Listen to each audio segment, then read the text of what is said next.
Ay ano ba nangyayari sa Katikram community? Bakit nagkakagulo-gulo na ngayon? So, ang point lang ni Kuya SMB sa nangyayari, hmm? Na wag pairalin yung yabang sa loob ng the Tekram community. Kasi may ilan-ilan dyan na isang grupo na gusto na lagi sila masunod. So hindi na ako mag-mention ng pangalan kung anong at sinong grupo ito. Siguro mapopoint nila kapag mapapanood nila ang video na ito. Yung lang doon yung point ni Kuya SMB. Kasi kapag ipagpatuloy nyo yan, yung mga yabang ninyo dito sa loob of this community of Tikram, wala. Gulo talaga mangyayari. Lalong-lalo na kung sa tingin nila na sila na ang pinakamagaling sa loob ng the Tekram community na ayaw nila magpanaig. Ganun lang po dun mga ka-idol yung point ni Kuya SMB kasi maraming mayayabang dito sa loob ng community, but best better behave na lang tayo na maiwasan ang dapat maiwasan na kaguluhan. Dahil ayaw nila magpanaig, gusto nila lagi silang bida.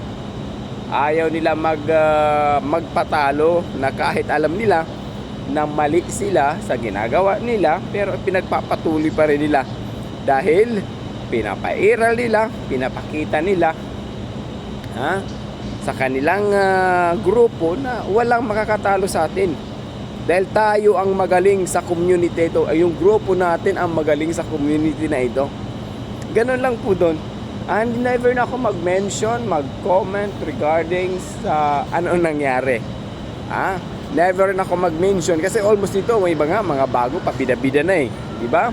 Akala nila magaling, akala nila safe na sila kasi may pioneer na katabi nila, may pioneer na kasangga nila. Ganun lang po doon. So it's a very big mistake. Kasi ang nangyayari po ito sa the community, lahat ng mga bagong pasok ng mga vlogger, pinapupuntahan nila yan. But hindi, wala namang problema po yun. So ang point lang naman ni Kuya SMB, magmasid din, mag-observe din kung anong nangyayari sa loob. Hindi lang sana ang iniisip nila yung grupo nila, ang iniisip din nila sana yung community ni Tikram. Kasi kung pagpapatuloy na ako, maraming mayayari nito. Ganun lang po doon mga ka-idol. Siningit ko lang to kasi may haba time bago ako pumasok sa aking trabaho. May time pa naman ako mag-react sa aking obserbasyon tungkol sa nangyari the Tikram community punto por punto. Dahil hindi na makakatulong actually. Hindi na makakatulong. Why naisingit ko rin may content kasi ang focus ko sana ngayon more on nasa politics tayo, maka-DDS po tayo. Alam naman natin Luzon, Visayas sa medyo mataas ang kabig ng mga Duterte sa mga tao doon dahil mahal ng mga tao Luzon, Visayas ang family of Duterte. While nang napansin ko sa nangyayari na hindi na talaga ibang kulay na naman nangyayari na akala nila na ikakaganda nila yon. Basta mainaapi sa grupo nila, wag ka nang magtaka. Ganun lang po dun. Akala nila ay mga perfecto sila, akala nila ay tama sila. Ganun lang po dun mga ka-idol. Kaya akin lang masasabi, wag pairalin yung yabang, wag pairalin yung pride sa sarili of this community. Ilagay sa lugar kung saan ka karapat dapat. Ilagay sa lugar kung saan ka pwedeng irespeto ng kasimo vlogger at kasimo member of this community of Tikram. Ganun lang po dun kay Kuya SMB. Napansin ko na medyo tayo ngayong umaga na to. Kaya ganun lang po dun mga ka-idol yung point ni Kuya SMB. Uulitin ko po mga ka-idol na huwag masyadong maging mayabang, maging arrogante. Kung ano man ang ugali nyo sa bahay, kung ano man ang ugali nyo pinapakita sa pamilya ninyo, ay huwag nyo naman po idaan, huwag nyo man idalhin ika nga dito sa social, the Tekram community kasi nakakahiya po yun. Nakakahiya po. Bago pong lahat, mga love shoutout sa aking mga kaibigan. Si Ma'am Japena Michelle, tama ba yung pronounce ko? Japena. SMB, ang tagal na natin magkakilala pero you did not pronounce well yung aking apelido. Sorry po. Ano po kay Roy and Rolly. Yung aking mga kaibigan under of Tekram, mga love shoutout po sa inyo. Ayan po ang aking reaction regarding po dun sa aking napansin kagabi habang medyo nagpapaantok sa kagabi. Well, I'm watching the live of some vlogger under Tekram community. Ganun lang po dun. Ang aking yung ka-arrogante po ninyo, wag yung dalhin of this community dahil hindi po yung makakatulong. Kung ano man may mistake man para sa inyo, kung may mistake man ng isa, wag nyo gumawa na lang ko ng way. Kung ano bang makakatulong sa isang tao na nagkamali. Ganun lang po. Wag nang dagdagan pa. Ganun lang po dun. Ang para importante magkaisa ang lahat. Importante magkaunawaan ang lahat. Uulitin ko po yung yabang, pride, yung arrogante sa sarili. Dahil hindi kayo papasa. Ganun lang po dun. Ako dito, sulpot-sulpot lang ako dito sa social media if I have a time. Not all the time. Hindi nakakapag-focus dito. Kung ano lang gusto kong i-content, kapag may time ako, I will. Kung wala akong magawa. Ganun lang po dun. Yun lang po dun kay Kuya SM. So, ulitin ko, wag pairalin yung pagka-arrogante po ninyo sa inyong grupo na kayo na ang magaling, kayo na ang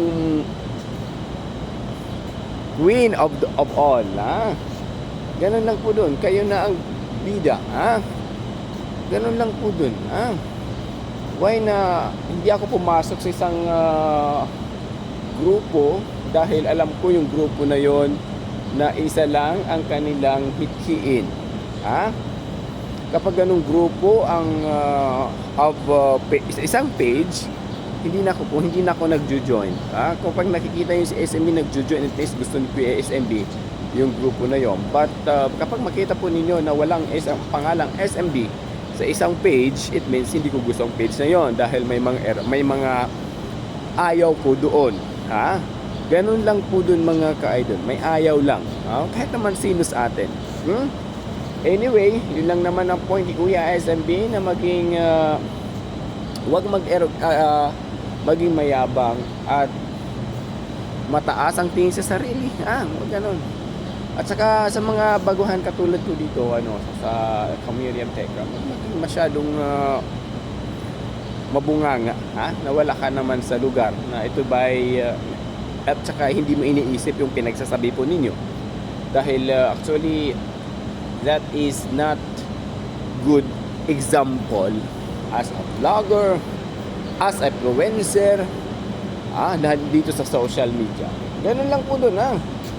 Binigyan ko lang kayo ng 8 minutes ika nga na makapag-upload si Kuya SMB.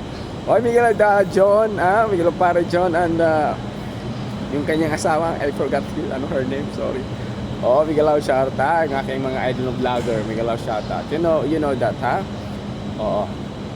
sana lahat ng mga vlogger sa kabila igayahan nyo na lang yung mag-asawa na yan, they're very humble and marunong din silang magbalanse ng sitwasyon kung saan